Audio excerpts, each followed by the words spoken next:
오늘은 하나님 말씀을 나누기 전에 여러분들에게 만화 하나를 좀 보여드리고 싶습니다. 한번 이 만화를 좀 보시면서 한번 무엇을 의미하는 것인지 생각해 보시면 좋겠는데요. 집사님 조금 천천히, 어르신들이 계시니까 조금 천천히 화면을 넘겨주시기 바랍니다. 다 보셨지요? 어떻게 생각하십니까? 여러분은 각자가 살아가시는 그 삶의 자리에서 모든 것에 대하여 진정으로 만족하시고 행복하다고 여기며 그렇게 살고 계신지요? 사실 우리나라가 갖추고 있는 여러 가지 사회적 인프라들을 살펴보면 세계 어느 나라보다 아주 잘 편리하고 또 뛰어나게 갖춰져 있음을 보게 됩니다. 그러나 실제로 우리가 이 대한민국이라고 하는 속에서 살다가 보면 이렇게 발달되고 편리한 사회적 인프라와 환경들에 대해서 그저 무감각하게 느껴지고, 그래서 그 모든 것이 얼마나 좋은 것인지 잘 느끼지 못하며 살 때가 많은 것 같습니다. 좋은 것을 좋은 것이라고 그렇게 깨닫지 못하고 알지 못하기 때문에 사실은 그 좋은 것에 대해서 감사하기보다는 불평하고 원망할 때가 더 많은 것이 오늘 우리의 모습은 아닐런지요. 물론 우리가 살고 있는 이 대한민국의 여러 가지 불합리하고 부적절한 여러 가지 현상들 때문에 우리가 힘들고 피곤하게 되어지는 부분도 분명 많이 있다고 생각합니다. 그러나 그렇다고 해서 우리나라가 사람이 살 수 없는 지옥 같은 곳은 아니라고 그렇게 생각합니다.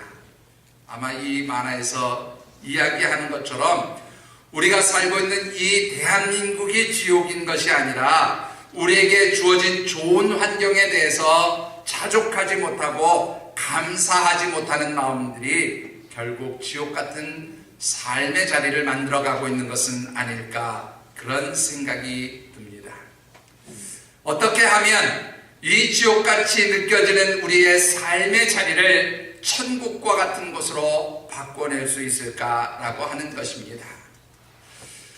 고통스럽고 힘들고 어려운 삶의 자리, 그 자리를 천국과 같은 곳으로 바꿀 수 있는 것은 오직 감사할 수 있는 사람들만이 할 수 있는 능력이라고 말씀드리고 싶습니다.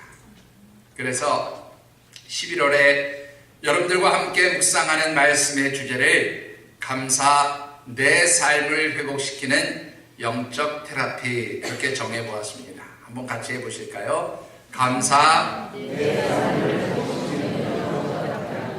짧지요? 이번 달은 금방 외우실 수 있을 것 같아요. 한 번만 더 해보시죠. 감사, 여러분들이 잘 아시는 대로 테라피라는 말은 치료 또 혹은 치료법 이런 뜻입니다. 여러분들, 감사라고 하는 것은 우리의 고단하고 힘들고 모든 피곤한 삶들을 참으로 기쁨과 감사와 행복함으로 그리고 풍성함이 넘치는 그러한 삶으로 바꾸는 가장 좋은 영적 치료법이 되어짐을 말씀드리고 싶습니다. 그리고 오늘은 그 첫 번째로, 감사는 우리의 궁핍하고 힘든 여러 경제적 환경들을 풍성함으로 바꿀 수 있는 그러한 영적 테라피가 되어짐을 말씀드리고 싶습니다. 오늘 우리에게 주신 하나님의 말씀은 우리가 너무도 잘 아는 두 렙돈의 헌금으로 예수님께 최고의 축복을 받은 한 여인의 이야기입니다. 이 말씀 가운데는 어떻게 하면 정말로 궁핍하고 여러 가지 어렵고 힘든 우리의 경제적 삶의 환경을 풍성한 하나님의 축복으로 또 풍성한 물질의 환경으로 바꿀 수 있는가를 아주 잘 보여주고 있는 말씀이기도 합니다. 주신 말씀을 묵상하는 가운데 추수감사주일로 지키는 오늘, 감사의 삶을 통해서 여러분 모두의 삶이 참으로 궁핍함이 아닌 풍성한 그러한 삶으로 변화되는 역사가 있게 되기를 주의 이름으로 축원합니다. 자, 오늘 주신 말씀을 통해서 우리가 먼저 묵상해 보고 싶은 것은 우리의 삶이 경제적으로 궁핍함이 아닌 풍성함의 삶을 살기 위해서, 그런 감사의 삶을 살기 위해서 가장 중요한 것이 무엇인가 하는 것입니다. 오늘 본문에서는 두 가지를 말씀하고 있습니다. 첫 번째 전제 조건은 우리에게 있는 모든 것이 하나님께서 주심을 헤아려 인정할 줄 아는 그런 마음들이 필요하다는 사실입니다. 오늘 본문 42절과 44절의 말씀을 우리 같이 한번 받들어 읽겠습니다.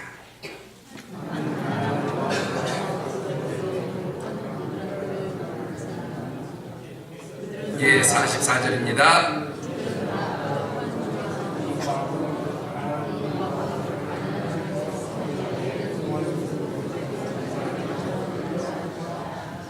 아멘. 어느 날이었습니다. 예수님이 예루살렘 성전들 가운데서 헌금함이 놓여있는 성전들에 앉아 계셨습니다. 예루살렘 성전은 여러분들 그 외부에서 성전 안까지 들어가는 동안에 네 가지의 뜰을 거치도록 그렇게 되어 있습니다. 제일 먼저 만나는 뜰은 이방인의 뜰이라고 해서 이스라엘 사람들뿐만 아니라 외국 사람들, 하나님 믿지 않는 사람들까지 다 들어올 수 있는 그런 뜰이 있었습니다. 보통 이방인의 뜰이라 그렇게 불리고요.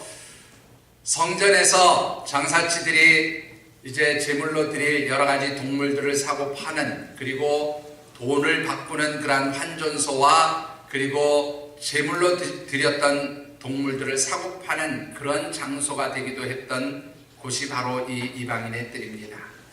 예수님이 성전을 청결하신 바로 그곳이 이방인의 뜰에서 일어난 일이었습니다. 이 이방인의 뜰을 지나고 나면 여인의 뜰이 나오게 되는데, 이 여인의 뜰은 이스라엘 백성들 중에서 여인들이 들어갈 수 있는 장소입니다. 물론 여인들이 들어간다고 하는 것은 여인들까지 들어갈 수 있다는 이야기고, 당연히 남성들도 그 뜰을 들어갈 수 있었습니다. 이방인들은 이 이방인의 뜰 안에서 여인의 뜰로 절대로 들어올 수가 없었어요. 이스라엘 백성이면 누구나 들어갈 수 있는 뜰이 바로 여인의 뜰이었습니다. 이 여인의 뜰을 지나면 그 다음에 이스라엘의 뜰이라 그래서 여기는 이스라엘의 남성들만이 들어갈 수 있는 그런 뜰이 있었고요. 또 이 이스라엘의 뜰을 지나면 제사장의 뜰이다 그래서 이제 제사장들, 남성들도 들어가지 못하고 제사장들만 들어가는 그런 뜰이 있었습니다. 그래서 성전뜰이 대략 네 가지로 그렇게 구분이 되어 있었는데요.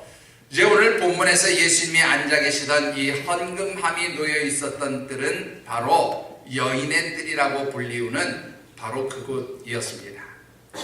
이 여인의 뜰에는 13개의 헌금함이 놓여 있었다고 합니다. 이 중에서 9개는 성전세를 드리거나 혹은 이제 하나님께 희생제사를 드려야 되는데 여러 가지 사정과 형편상 희생제사를 드리지 못할 때에 물질로 대신해서 희생제사를 드리는 그런 헌금을 드릴 때에 9개의 헌금함을 사용했고, 나머지 4개의 헌금함은 성전에 여러 가지 보수공사를 하거나 혹은 또 장식을 하거나, 요즘으로 얘기하면 인테리어를 하거나 성전의 여러 가지 관리상에 필요한데 사용하는 그러한 헌금을 하는 헌금괴가 4개가 놓여져 있었다고 합니다. 이 헌금괴는요, 노쇠로 만들었고 그 모양은 나팔 모양이었다고 그래요. 여러분들, 나팔이 위에는 넓지만 어떻게 됩니까? 점점 좁아지잖아요. 이제 좁아지는 이유가 뭘까요, 여러분들? 아마 요즘처럼 헌금하면서 이렇게 돈 훔쳐가는 사람이 옛날에도 있었던 모양입니다. 그래서 이제 헌금을 넣으면 그 헌금을 다시 빼낼 수 없도록 그 나팔 모양으로 입구를 아주 좁게 만들었다고 그래요. 그래서 이제 이 헌금을 넣을 때 이제 보통 한꺼번에 많은 헌금을 넣을 수가 없었고 하나하나 일일이 집어넣었어야 한다고 하는데, 그 이유는 뭐냐면 당시에 모든 화폐가 다 동전으로 되어 있었거든요. 그래서 지폐가 없었으니까 이 동전으로 헌금을 넣다 보면 하나하나 이렇게 집어넣어야 되는 그런 상황이었고요. 그래서 보통 부자들이 헌금을 하면 많은 동전을 가지고 헌금을 하니까 헌금하는 시간도 오래 걸리고 또 소리도 이게 동전이 떨어지면서 소리도 땡랑땡랑 소리가 나는 그런 소리가 오래도록 그렇게 울려 퍼졌다고 하는 것입니다. 자, 많은 사람들이 이제 그 13개의 헌금함에다가 이런저런 목적으로 하나님 앞에 헌금을 드리고 있는 가운데 한 과부 여인이 하나님 앞에 예물을 드리는데 2렙돈의 헌금을 드렸다고 오늘 기록한 말씀을 보게 됩니다.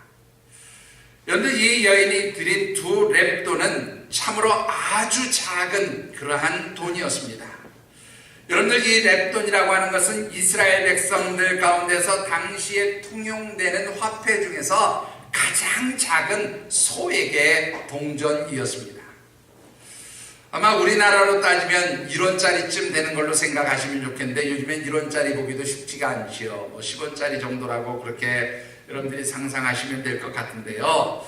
이 렙돈이라고 하는 화폐의 단위를 오늘날로 환산을 해보면 얼마 정도가 되는가 하면 당시에 일일 노동자, 그러니까 하루 일해서 그 품삯을 받고 그것을 가지고 생활하는 하루 품삯의 노동자가 받는 돈이 1데나리온이었어요. 그런데 이 렙돈은 1데나리온의 128분의 1이었습니다. 오늘 본문에 보면 과부가 드린 이 헌금이 2렙돈이었으니까 하루 품삯인 1데나리온의 64분의 1 정도를 헌금한 것이다. 그렇게 보시면 됩니다. 자, 요즘 일용 근로자들, 물론 제가 일용 근로자를 요즘에 써보지를 않아서 예전 공사할 때는 좀 써봤지만 써보지를 않아서 잘 모르겠습니다만 제가 그저 얼추 짐작하기로는 아마 한 12만원 정도 그렇게 준 것으로 추정을 하고요. 아마 그 중에서 2만원 정도는 그 소개한 업소에다가 이렇게 다시 주니까 실제적으로 받는 돈은 아마 한 10만원 정도 내외가 될 것 같습니다. 여러분들, 일일 하루 품삯을 받고 일하는 노동자들이 하루에 10만원을 받는다고 할 때에 이 2렙돈을 요즘 돈으로 환산하면 얼마 정도가 되냐면 1,500원 정도 되는 겁니다. 여러분들 한번 생각해 보십시오. 1,500원을 가지고 와서 요즘에 무엇을 할 수 있습니까? 여러분들, 1,500원 가지고 나가서 정말로 한 끼 식사도 하기가 쉽지 않습니다. 여러분들, 요즘 가장 쉽게 밥 한 끼를 먹을 수 있는 장소가 편의점입니다. 그렇죠? 요즘 편의점 가면 아주 각종 도시락들이 잘 되어 있습니다. 여러분들, 이 각종 도시락 편의점에서 쉽게 먹을 수 있는 도시락도 최하 도시락이 최소한 3,500원에서 3,900원 정도를 줘야 먹을 수가 있습니다. 그런데 이 1,500원이라고 하는 돈 정도의 가치라면 여러분들 어떻습니까? 하루에 한 사람의 식사를 해결하기도 그렇게 어려운 아주 작은 돈이었고요. 역시 예수님 당시에도 이 2렙돈이라고 하는 돈은 아주 작은 그러한 돈이었습니다. 당시에도 이 2렙돈을 가지고 한 끼의 식사를 해결하기가 쉽지 않은 그런 아주 적은 돈이었습니다. 그래서 성경은 이 여인에 대해서 뭐라고 얘기하고 있는가 하면 가난한 과부였다, 그렇게 말하고 있어요. 그런데 이 가난하다는 말을 원문에서 보니까 뭐라고 표현되어 있냐면 요즘 말로 표현하면 가장 적절한 단어가 뭐냐면 극빈자예요. 극빈자. 아주 가난한 그런 여인이었습니다. 그런데 이 가난한 여인이 사실 있는 사람들이 볼 때에는 밥 한 끼 먹기에도 부족한 그런 아주 작은 돈이지만 그 돈을 하나님 앞에 헌금했다는 겁니다. 그런데 그 여인이 헌금하는 모습을 보면서 예수님이 뭐라고 말씀하셨는가 하면 저 여인은 자신의 가진 모든 것 생활비를 전부 드렸다, 그렇게 되어 있어요. 물론 이 여인이 드린 생활비는 한 달치 생활비를 의미하는 것은 아니고요, 하루치의 생활비를 의미하는 단어입니다. 그러니까 이 여인은 오늘 하루 내가 살아가는데 필요한 모든 돈을 전부 어떻게 해요? 하나님께 드렸다라고 하는 것입니다. 과부된 여인이니까 자기 혼자 살고 있었는지 아니면 자녀들이 있었는지 그것을 우리는 알 수는 없습니다. 만일 자녀들이 있었다면 이 여인과 자녀들은 이 헌금 가지고 있는 모든 생활비를 하나님께 드림으로써 어쩌면 하루를 굶주려야 했을지도 모릅니다. 그런데 그 힘들고 어려운 여인이 어떻게 가진 그 하루치 생활비 전부를 하나님께 드릴 수 있었느냐 하는 것입니다. 이 여인의 마음을 이해하기 위해서는 여러분들 성경에서 말하는 헌금의 정신을 한번 생각해 보는 것이 좋을 것 같습니다. 학개서 2장 8절의 말씀을 보면 우리가 가지고 있는 모든 것이 다 누구의 것인가 하면 하나님의 것이에요. 하나님께서 이 세상의 모든 것이 다 내 것이라고 말씀하셨어요. 그리고 그 하나님이 가지고 계신 모든 것들을 우리에게 나누어 준 것이 오늘 우리가 소유하고 누리고 있는 것들이다. 그런 것이 바로 이 성경에서 말하고 있는 재물에 관한 기본 정신입니다. 그래서 내게 가지고 있는 모든 것이 다 하나님의 은혜입니다. 하나님이 주신 것입니다. 그래서 하나님이 주신 이 은혜를 감사합니다 라고 그렇게 고백하며 드리는 것이 바로 헌금의 가장 기본적인 정신이라 그런 말입니다. 여러분들이 어떤 마음으로 하나님 앞에 예물을 드립니까? 헌금을 드립니까? 여러분들이 가지고 있는 모든 것이 다 하나님의 것이고 하나님께서 내게 주신 은혜요, 하나님이 나에게 은혜로 누리게 해주신 것임을 감사하면서 그렇게 성별하여 드리는 것이 헌금의 가장 기본적인 정신이라 하는 것입니다. 여러분들, 이런 상황에서 이 여인이 자신이 가진 전부를 하나님 앞에 드렸다는 것은 바로 하나님께서 주신 은혜에 대해서 내가 드릴 수 있는 최고의 감사를 드렸다, 그런 의미예요.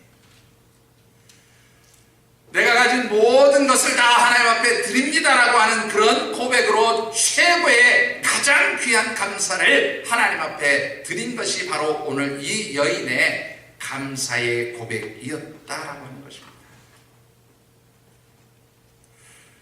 앞서도 말씀드렸지만 여러분들, 있는 사람들이 볼 때는 밥 한 끼 먹을 그러한 돈도 되지 않는 아주 작은 돈입니다. 그렇게 작은 돈이기에 여러분들, 남들은 우습게 볼지 모르지만 이 여인은 이 돈을 하나님 앞에 드림으로써 앞서도 말씀드린 것처럼 하루 종일 굶주려 하는 고단한 삶을 살았어야 할지도 모릅니다. 그런데 어떻게 이런 감사, 최고의 감사를 드릴 수 있었겠느냐는 겁니다. 그것은 바로 이 여인이 자신이 가지고 있는 물질만 보고 하나님께 드린 감사가 아니었다라고 하는 것입니다. 하루하루를 건강하게 살 수 있는 은혜를 주신 것, 하나님 이것도 감사합니다. 하루 고단한 그러한 모든 일과를 쉬고 이제 편안하게 잠을 잘 수 있는 그런 집을 주신 것 감사드립니다. 비록 가진 물질은 없지만 자녀들이 건강하게 살아가게 하신 것 하나님 감사드립니다. 하나님, 이 정말로 이스라엘의 그 뜨거운 태양빛에서 내 피부가 상하지 않도록 한 벌 옷이지만 걸칠 수 있는 그런 옷을 주신 것 감사드립니다. 이 여인은 자신이 가진 물질을 보고 하나님 앞에 감사드린 것이 아니라 물질 외에 내게 주신 그 많은 것들을 일일이 헤아려서 그렇게 큰 은혜를, 그렇게 많은 것을 하나님께서 주셨는데 나는 어떻게 하나님께 감사드릴 수 있을까? 그래서 내가 가진 전부 이 물질 2렙돈이지만 하나님 이것을 하나님 앞에 감사로 드립니다라고 그렇게 드려진 예물이 오늘 바로 2렙돈의 감사였다고 하는 것입니다. 오늘 여러분들은 어떤 감사를 하나님 앞에 드리십니까? 중요한 것은 내가 드리는 감사의 액수가 크고 적은 것이 문제가 아니라 얼마나 내가 그 드려지는 예물 가운데 나에게 주신 하나님의 은혜들을 헤아려 볼 줄 아는지, 얼마나 내가 많은 은혜들을 하나님께서 주신 것을 헤아려서 그것을 누리고 있는지 깨달아 알고 그것에 대한 감사로 드리는 그러한 고백이 되어질 때에 하나님이 기뻐 받으시는 참으로 귀한 감사가 되어지는 줄 믿습니다. 아주 오래전 강원도 한 산골짜기 조그만 산골 마을에서 목회하던 선배님께 들은 이야기입니다. 이 교회에 회갑이 넘으신 권사님 한 분이 계셨는데요. 젊었을 때 농사짓고 또 그 산골 마을에서 이런저런 일을 하시느라고 너무너무 고생을 하셔서 그야말로 이제 환갑을 넘긴 지 얼마 안 된 할머니였지만 허리가 완전히 굽은 그야말로 꼬부랑 할머니의 그런 권사님이셨다고 합니다. 이 권사님은 믿지 않는 남편하고 사시면서 하나님 앞에 헌금을 드리고 싶은데 남편이 반대를 하니까 헌금하는 게 쉽지 않으니까요. 본인이 조그만 그런 밭을 하나 만들고 그 밭에다가 여러 가지 채소들을 심고 그것을 갖고서 거기에서 딴 호박이며 오이 혹은 감자나 고추 이런 것들을 조금씩 그렇게 이제 따서 날마다 새벽 장터에 이제 나가는 겁니다. 늦게 나가면 좋은 자리를 찾지 못하기 때문에 아침에 새벽 예배 드리고 새벽 버스 타고 일찍이 장에 나가서 이제 그 자기가 농사 지은 것을 팔아가지고요. 그것을 일주일 동안 모아서 이제 하나님 앞에 헌금 드리는 것. 이것이 이 권사님의 낙이었다고 합니다. 그런데 어떤 주일인가 월요일 아침부터 토요일까지 정말로 한 개도 안 팔리는 단돈 10원을 벌 수 있는 기회가 주어지지 않고 이 권사님은 그 기르고 가꾼 그러한 채소들을 하나도 팔지 못한 채 일주일 내내 들고 다녀야만 했습니다. 토요일날 마지막 장이 끝나는 날까지 권사님은 정말로 단 한 개의 채소도 팔지 못해서 빈손으로 돌아와야 하는 그러한 상황이 되었다고 합니다.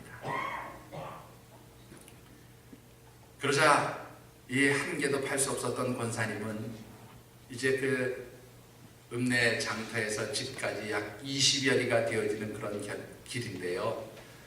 그 허리가 완전히 굽은 그야말로 꼬부랑 할머니 같은 그 권사님이 머리에는 각종 채소를 담은 무거운 광주리를 이고 그 20리길을 걸어오기 시작했습니다. 몸은 이미 땀으로 흠뻑 젖었고 집에 도착한 시간은 이미 해가 다 저물어서 밤이 깊어가는 그런 토요일 밤 시간이 되었습니다. 그리고 주일 아침이 되었습니다. 이 권사님은 집에다 미리 준비해 놓았던 감사 헌금 봉투에 당시 한 번 버스를 타면 내는 버스비였던 160원을 그 헌금 봉투에 정성스럽게 담아서 하나님 앞에 예물을 드렸습니다. 그리고 나중에 목사님과 성도들이 있는 자리에서 이런 간증을 했다고요. 내가 그날 드린 160원의 감사 헌금, 내 생에서 가장 귀하고 가장 최고의 감사를 드렸던 날입니다. 가장 기쁜 그러한 헌금을 드린 날이었습니다. 그렇게 고백하셨다고 합니다. 여러분들은 오늘 어떻습니까? 지난 1년 동안 하나님께서 우리에게 주신 은혜들을 헤아려서 하나님 앞에 감사할 때에 얼마나 많은 금액을 헌금했느냐, 그것이 중요한 것이 아니라 얼마나 많은 은혜들을 내가 받았기에 하나님 이 은혜들을 헤아려서 내가 하나님 앞에 감사합니다. 그런 마음과 뜻과 정성을 담아서 성별한 예물로 하나님 앞에 감사를 드렸느냐 하는 것입니다. 사랑하는 성도 여러분, 진정한 감사는 물질의 크고 작음이 아니라 얼마만큼 내게 주신 하나님의 은혜들을 헤아릴 줄 아는지, 그것이 바로 진정한 감사의 출발점이 되어지는 줄 믿습니다.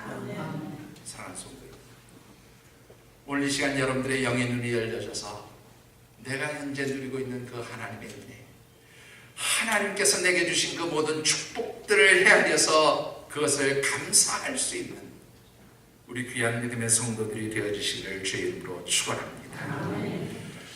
우리의 궁핍한 삶을 풍성함으로 회복시키는 감사의 삶을 살기 위해서 필요한 두 번째 조건은 하나님을 절대적으로 신뢰하고 의지하는 믿음이 필요하다는 것입니다. 우리 44절의 말씀 다시 한번 같이 받들어 읽겠습니다.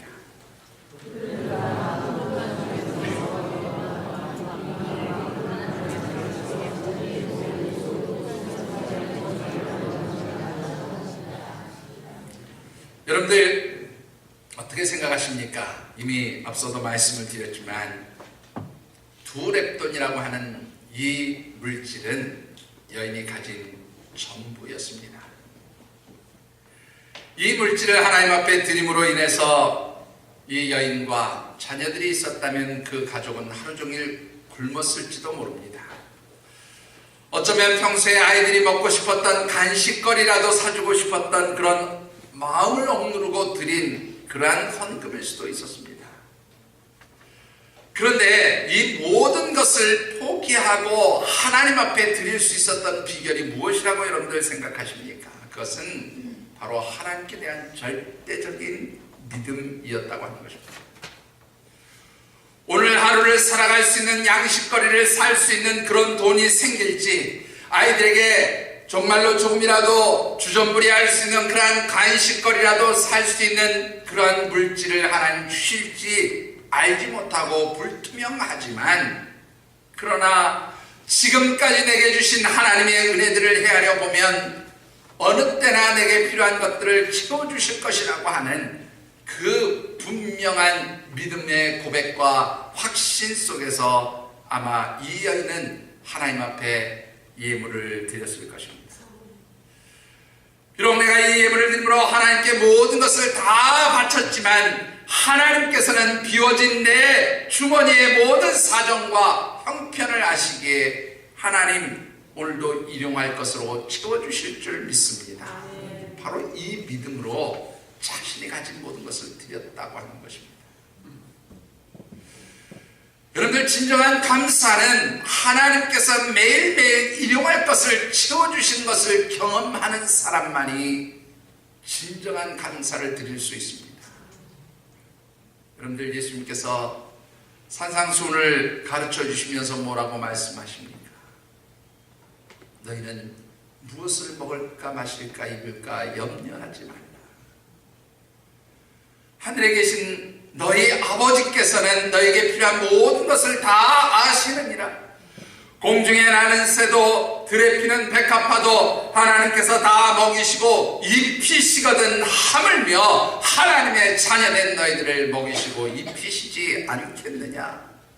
이것이 바로 우리 주님께서 가르쳐 주신 하나님의 백성들의 삶의 법칙입니다.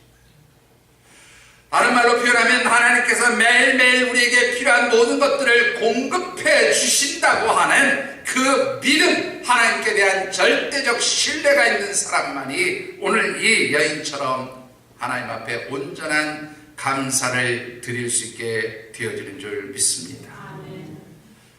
여러분들, 사도 바울을 한번 생각해 보시기 바랍니다. 고린도후서 6장 10절의 말씀을 보면 사도 바울은 자신이 가난한 자 같지만 많은 사람들을 부요하게 하고 아무것도 없는 자 같으나 모든 것을 가진 자라고 그렇게 당당하게 선언하고 있음을 보게 됩니다. 여러분들, 그 비결이 무엇입니까? 딱 한 가지. 딱 한 가지. 내게 은혜 주시는 그 하나님 은혜 안에서요. 내게 은혜 주시는 그 주님 안에서 나는 가난한 자 같지만 많은 사람들을 부요할 수 있게 만들 수 있고, 나는 아무것도 없는 자 같지만 내게 은혜 주시는 하나님 안에서, 은혜 주시는 주님 안에서 모든 것을 가진 사람이라고 그렇게 당당하게 고백하는 것, 그것이 바로 믿음의 사람들이고 그것이 바로 참된 감사를 드릴 수 있는 성도의 모습인 줄 믿습니다. 사랑하는 성도 여러분, 오늘 여러분들에게 이런 믿음이 생겨지게 되기를 주의 이름으로 축원합니다. 나는 아무것도 가진 것이 없습니다. 나는 소유한 것이 아무것도 없지만 그러나 내게 은혜 주시는 하나님, 나에게 모든 것을 허락하시는 그 하나님의 은혜 안에서 나는 가난하지만 모든 것을 가진 사람이고, 나는 없지만 모든 사람들을 부욕케 할 수 있다고 하는 그러한 믿음의 고백이 오늘 우리 모두의 고백이 되어지시기를 주의 이름으로 축원합니다.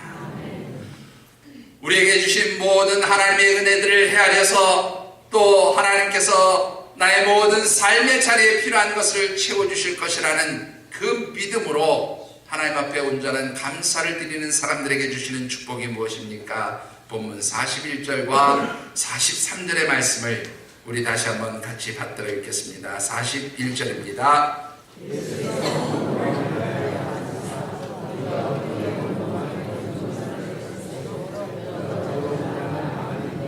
43절입니다.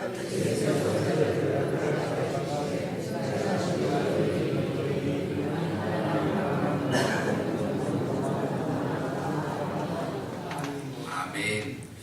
여러분들 먼저 41절의 말씀을 보시면 예수님께서 많은 사람들이 이제 헌금하는 것을 살펴보셨다 그렇게 기록하고 있어요. 근데 여기서 보신다는 단어가 참 재밌는 단어예요.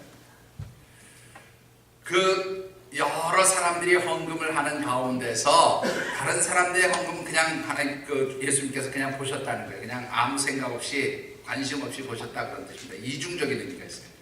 근데 이 여인이 드리는 헌금에 대해서 어떻게 해요? 주목해 보셨다 그렇게 말씀합니다. 관심을 가지고 아주 집중해서 살펴보셨다 그런 말입니다. 이 얘기는 다른 말로 표현하면 이 여인의 헌금에 담겨진 그 모든 정성과 마음들을 주님께서 헤아리실 뿐만 아니라 그 여인의 삶을 주님께서 살펴보셨다 그런 말이에요.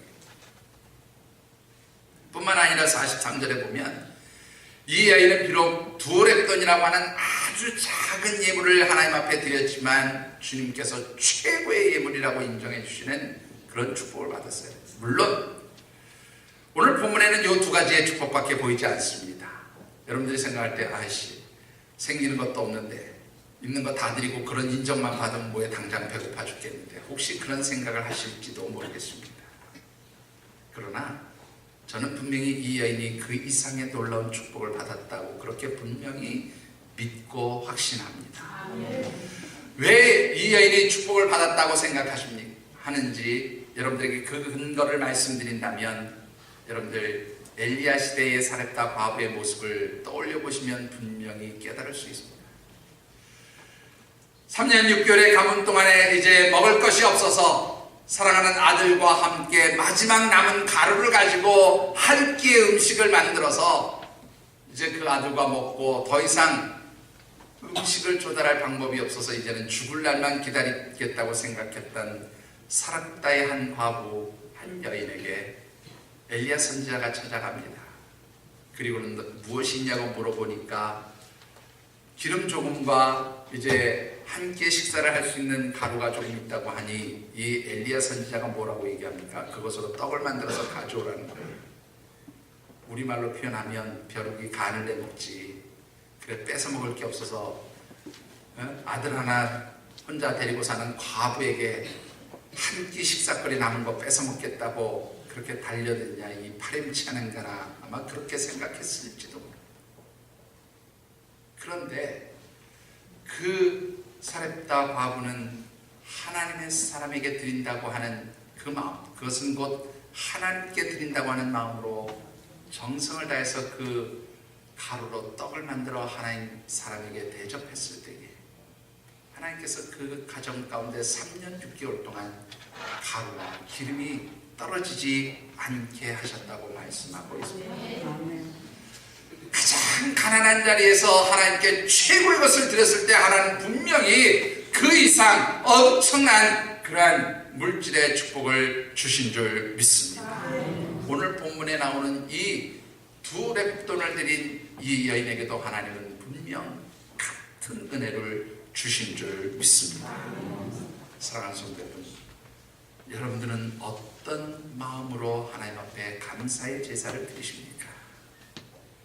하나님을 믿는 믿음 안에서 여러분들에게 주신 그 하나님의 은혜들을 헤아려 여러분들이 할 수 있는 최고의 것으로 하나님 앞에 감사할 수 있게 되기를 주의 이름으로 축원합니다. 그리할 때 하나님은 여러분들에게 그냥 받지 아니하시고 반드시 더 크고 엄청난 것으로 분명 채워주실 줄 믿습니다.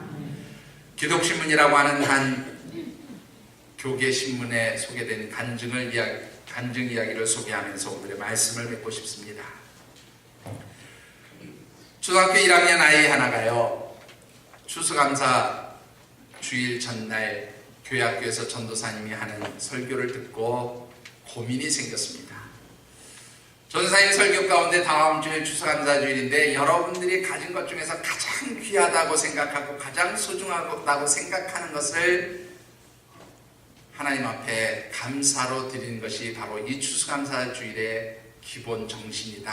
그렇게 설교를 하셨는데 그 설교를 들은 초등학교 1학년 아이가 고민이 생긴 겁니다.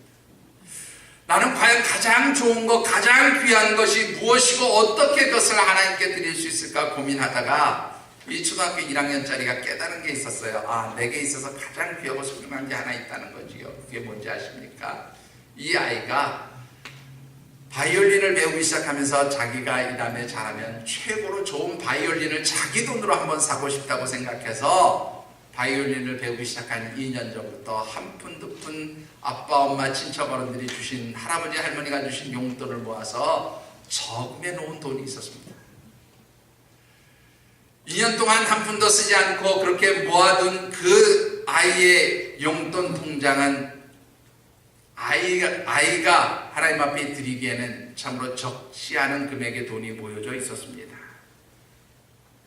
이 아이는 전도사님의 설교를 듣고 자기 혼자 고민을 하다가 엄마한테 이야기를 했습니다. 내가 전도사님께 이러이러한 설교 말씀을 들었는데 나는 내가 생각해보니까 가장 귀하고 가장 최고 것을 하나님께 드리려면 이 바이올린을 사기 위해 모은 통장, 이 통장 안에 들어있는 돈이 내가 드려야 될 하나님께 감사의 예물인 것 같다고 그렇게 엄마에게 이야기를 했습니다.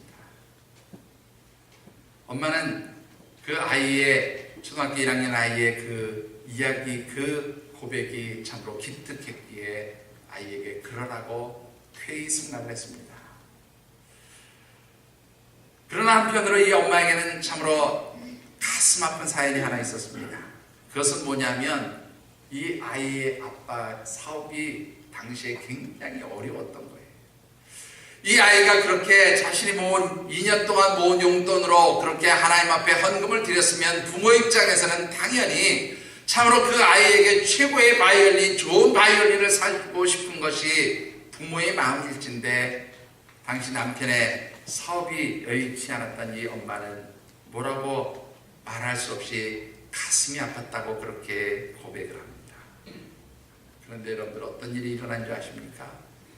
이 아이가 자신이 가진 그 최고의 것을 하나님 앞에 감사로 드렸을 때에 한 달이 채 되지 않아서 아버지의 사업체에 변화가 일어나기 시작했습니다.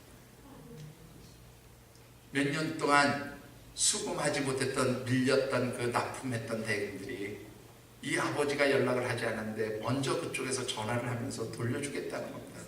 이제 갚겠다는 겁니다.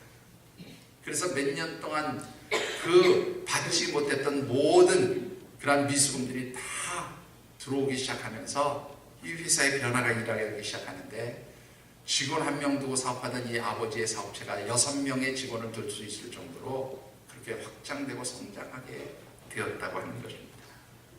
여러분들 어떻습니까? 한 아이의 오병이와 같은 그러한 마음으로 드리는 정성스러운 하나님 앞에 드려진 그 최고의 감사가 아버지의 사업체를 회복시키고 그 가정의 축복을 가져왔다는 사실입니다. 사랑하는 성도 여러분, 특별히 감사의 절기에 여러분들이 하나님 앞에 드리는 감사가 형식적인 감사가 되지 않기를 바랍니다. 여러분들이 드린 헌금의 액수가 많고 적음을 떠나서 정말로 하나님께 온전한 믿음으로 드리는 그러한 감사의 고백이 오늘 이 시간 여러분들의 감사가 되어지시기를 주의 이름으로 축원합니다. 하나님께서 주신 은혜들을 헤아려서 내가 할 수 있는 최고의 감사들을 하나님 앞에 고백드릴 때에 그 감사가 궁핍한 여러분들의 삶의 자리를 가장 풍성한 삶의 자리로 그렇게 바꾸시는 하나님의 능력의 통로가 되어질 줄 믿습니다. 이 귀한 역사가 사랑하는 우리 모든 하늘생 가족들 가운데 나타나게 되길 주의 이름으로 축원합니다.